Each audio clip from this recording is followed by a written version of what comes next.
هەڵبژاردننی دایک بۆ منداڵ لە ئیسلامە زۆر گرنگە. ئەگەر تەماشای کەڵە پیاوەکانی ئیسلامیش بکەیت زۆربەی دایکی پەروەردەی کردو، لە عالیمەکان و لە مجاهیدەکانیش، لە ئازاکانیش هەمووی دایکی پەروەردەی کردو.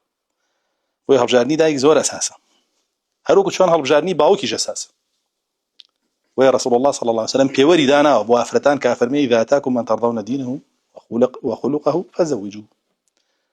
قال بياوك هاتا داواتان بدوا داشون بو دين وأخلاقي بكان تاج حد ترضون ليه راضي بي، أما لا توحيدها مضبوطة، أما لا شعائرها مضبوطة، أما لا حرام وحلالها مضبوطة، أما لا معاملاتها مضبوطة، أما لا أخلاقها مضبوطة، هموي أنجاتو شيبيك يقناكم والله من عالي بيروشت اللي خاطو والله من عالي بيدين اللي خاطو كخراوي شتو أشي بيني إنساو من علانا همي هيك لو توركم الله عتيانا مراهق ولا دواي فترة مراهقية واشتيوا كان كلف لي مكان يشابوني.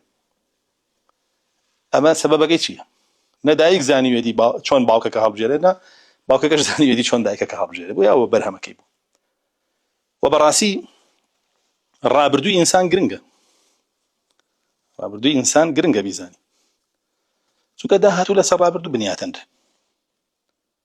ئەگەر گۆڕانکاریی ڕیشەیی ڕووی نابێت لە ژیانی ئەو شەخصە بڕێک لە ڕابردووی تیاما بێ مشکلەیە بوت. جاری وایە تۆ ئافرەتێک هەڵەبژێری وازانی هی تۆیە بە سەیرەکەی سەرەی تۆ هاتۆی تۆ نییە، پێش تۆ چەند کەسێکی هەبووە کارەساتە. و بتەوێ نەتەوێت لە مەسائیلی دایان پیسی و زینایە لەسەر ئافرەت زیاترەکە. ئیمام ئیبن تەیمیەش ئاماژەی پێدا کە یەکەم خاڵی کاتە بنەما بۆ بابەتە فەرمێ لە بەرەوەی بەهۆی ئافرەتەوە نەسەب تێک ناچێت بەس بەهۆی پیاوە نەسەب تێکەچێت. یعنی ئەم ئافرەتە کە زینا ئەکا نەسەبی مێردەکەی تێکەیە مناڵێکە هاتۆی ئەو نییە وێ لەسەر ئەو زیاترەکە. بەڵام پیاو لە هەر شوێنێکا مناڵ بخاتەوە خەڵکە زانێەوە خۆشی زانی خۆیت.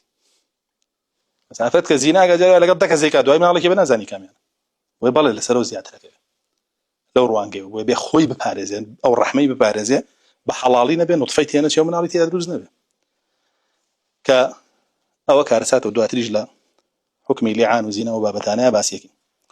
جا بۆیە لێرە ئەو دوو تەفسیرەی هەیە ئاەتەکە. یەکەمیان تۆ ئەبێ دایکێک هەڵبژێری شایستەی دایکاتی بێت، تۆ بێ باوکی هەڵبژێری شایستەی باوکاتی بێ بۆ هەردووکیانە. چونکە دوایە فەرمێ الزاني لا ينكح إلا زانية أو مشركة، دوایە فەرمێ والزانية لا ينكح إلا زان أو مشرك وحرم ذلك على المؤمنين. حرام لسر إنسان إيماندار زنا بكن. ولا قلت تفسيرية كم يعني تفسير دوم يعني حرام لسر إيماندار باق داين بروا زنا كارك هل جرى بكتها وسري خوي شبياو بيو وتجنب.